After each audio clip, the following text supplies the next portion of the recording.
The chamber was loud, tense, and rushed. Senator Chuck Schumer leaned forward, cutting John Kennedy off mid-question. It was sharp, dismissive, the kind of move meant to humiliate on camera. But Kennedy didn't raise his voice. He didn't even flinch. He opened a folder. Inside were Chuck Schumer's own words, recorded in the congressional record, signed by his own hand. What Kennedy read next didn't just silence the majority leader. It made the room realize Schumer's past was about to collide with his present. If you want to see how this showdown played out, hit subscribe. You won't want to miss the moment Schumer's face changed. The setting was routine, or at least it was supposed to be. A committee session framed as procedural, one of those hearings where questions fly and answers meander, but nothing new really happens. Schumer walked in confident, his notes stacked, his staff seated behind him, his allies waiting for nods and cues. He was there not to answer, but to dominate. Kennedy's role was expected to be short. A question, maybe two. Then back to business. But the room was different that day. Kennedy's line of questioning wasn't about policy gloss. It was about record, about contradiction. And that's when Schumer, known for his sharp interruptions, decided he would not let Kennedy finish. The words cut across the microphone. "Senator, that's out of order." Schumer's voice rang louder than the gavel. Laughter rippled from his side of the aisle. A classic move. Overpower, dismiss, reduce, but Kennedy didn't blink. His hand rested on a folder, fingers tapping it softly. He waited, letting the silence stretch, until the entire room realized he wasn't stalling. He was preparing. And that's when the balance began to shift. Schumer thought it would be quick. A sharp cutoff, a reminder of hierarchy, and Kennedy would sit back down. That's how it usually worked. Seniority had its perks. But this time, the interruption did something else. It froze the room. Because Kennedy didn't argue. He didn't object. He didn't raise his hand or call for order. He simply let Schumer finish his jab, then looked straight ahead, calm and deliberate, as though he had been expecting it. And then, with the same quiet cadence he always used when something heavier was coming, Kennedy spoke. "Majority Leader, I appreciate your passion. But before you dismiss my question, perhaps we should revisit your own words." The folder snapped open. Paper whispered across the microphone. The sound alone made staffers on Schumer's side shift in their seats. Kennedy wasn't improvising. He had receipts. What Kennedy read was not spin. It wasn't commentary. It was Schumer himself years earlier, declaring principles that contradicted everything he was defending now. It wasn't just history. It was his own language. The sentences still archived, still signed, still alive. And the interruption that Schumer thought would bury Kennedy instead gave him the perfect stage to read those words louder than anyone else could. The moment had settled into a rhythm, or at least that's what Chuck Schumer thought.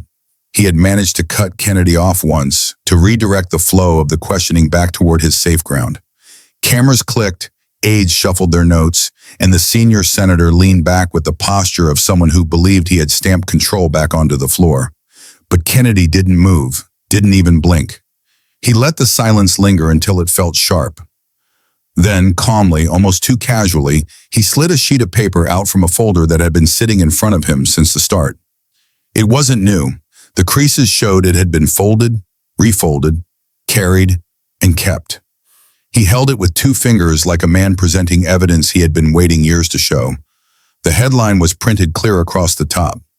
Statement by Senator Charles Schumer, 2005. The room leaned forward. Kennedy didn't raise his voice. He didn't need to. Instead, he read it aloud, word for word, Schumer's own language, condemning the very maneuver he was now defending. Each phrase landed with a weight no counterspin could soften. "Senator," Kennedy said finally, lifting his eyes after finishing the quote, "if these words made sense in 2005, what, pray tell, made them unfit for 2025?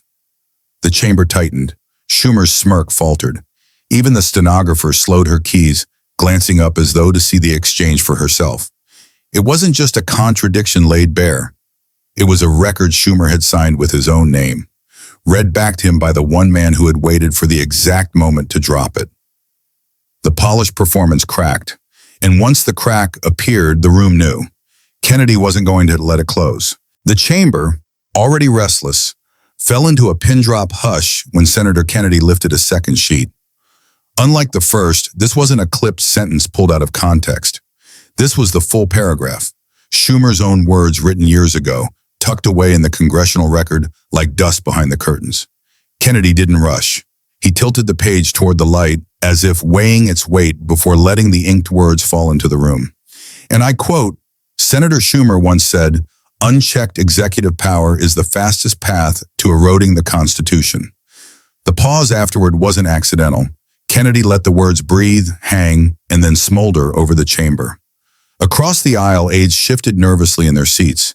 Some began flipping frantically through their own binders, hoping to find context that could shield their leader.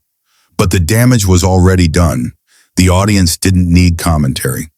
The raw contradiction between what Schumer once declared and what he was now defending stood bare like two opposing truths fighting in the same skin. Schumer's jaw locked. His hand, resting on the desk, tightened into a half fist. He started to lean toward his mic, but Kennedy wasn't finished. "Those aren't my words. They're yours, right there into the record, plain as day. So tell me, Senator, when exactly did the Constitution stop mattering?" The sting wasn't just in the question, it was in the silence that followed. Even the cameras seemed to tighten their focus, pulling in closer to catch every flicker in Schumer's eyes. For the first time, the majority leader looked like the one answering, not the one controlling.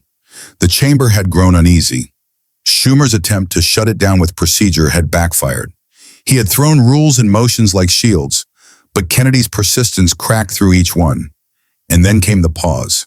For a full 3 seconds, Schumer tried to shuffle his papers, tried to clear his throat, tried to look unbothered. But silence can be louder than any outburst. And in that silence, Kennedy struck. He leaned forward, voice calm but edged. "Leader Schumer, if your words were strong enough the first time, you wouldn't be afraid of hearing them again, would you?" It wasn't shouted. It wasn't delivered with force. It was whispered into a microphone already live, carried across the room. Senators stopped tapping their pens. Aides froze mid-note. Reporters leaned in, hands trembling over keyboards. Schumer tried to recover, pivoting to a talking point about unity, about moving past politics. But Kennedy didn't let him escape. "Unity's fine," Kennedy said, "but honesty comes first. And when your own record says one thing and your speeches say another, the American people deserve to know which one is the truth." The pivot had failed. Schumer had walked straight into the trap, and the record, his own words, hung above him like a banner he could not pull down. Schumer leaned back as though the chair itself would shield him. Kennedy wasn't raising his voice, wasn't pacing, wasn't putting on the kind of performance senators sometimes used when the cameras were rolling. He just kept reading, slowly, deliberately, and the sound of those words, Schumer's words, echoed in the chamber like something no one could interrupt. By now, the Senate floor wasn't just silent, it was tense. Even staffers who usually kept their eyes buried in their phones had lifted their heads. Because here was the majority leader, usually the man setting the frame, suddenly being framed by his own sentences, written decades apart, spoken to two completely different audiences, yet impossible to reconcile when spoken back to back. Kennedy leaned forward, his drawl steady. "You called this very tactic an abuse of process. Your words, not mine. So tell me, Senator, were you lying then, or are you lying now?" It wasn't shouted, it wasn't dramatic in volume, but the words landed like a strike in a room that knew how rare it was for the chamber's own contradictions to be spelled out this plainly. Schumer shifted, tried to gesture toward the context, but Kennedy cut him off with nothing but quiet presence. He simply lowered the page to the desk, folded his hands, and waited. That waiting was the killer. It made clear he wasn't desperate to land a punchline. He knew the silence itself was louder than any flourish. And around the chamber, the realization spread. This was no longer about policy language or party advantage or even strategy. This was a man's record, spoken against himself with no escape hatch left open. The staffers whispered. Reporters scribbled furiously. Even allies didn't meet Schumer's eyes, because everyone understood what Kennedy had just done. He had made the majority leader answerable not to him, not to the Senate, not even to the cameras, but to his own ghost, captured on the record, word for word. And in that moment, the chamber wasn't Kennedy versus Schumer. It was Schumer versus Schumer. Kennedy had simply stepped out of the way holding the mirror. The chamber had thinned, but the echo hadn't. Schumer was still at his desk, papers stacked, chin low, pen restless. Kennedy didn't lean forward this time. He didn't raise his voice. He just placed one sheet of paper on the desk in front of him. Schumer's words, dated, signed, clear. "You said it," Kennedy murmured. And then he folded the page in half, slid it back into his folder, and closed it. That was all. No crescendo, no lecture, just that sentence, soft enough that those in the back row leaned forward, straining. The effect was heavier than any shout could have been. Reporters glanced at each other, and then at Schumer. But the majority leader didn't answer. He couldn't, because Kennedy's close didn't invite a debate. It ended one, and the silence stretched, filling the room longer than any applause ever could. One line, that was all it took. Kennedy didn't need to say it twice. America replayed it anyway. So tell me, if you were sitting in that chamber, what would you have said back to him? Drop it in the comments.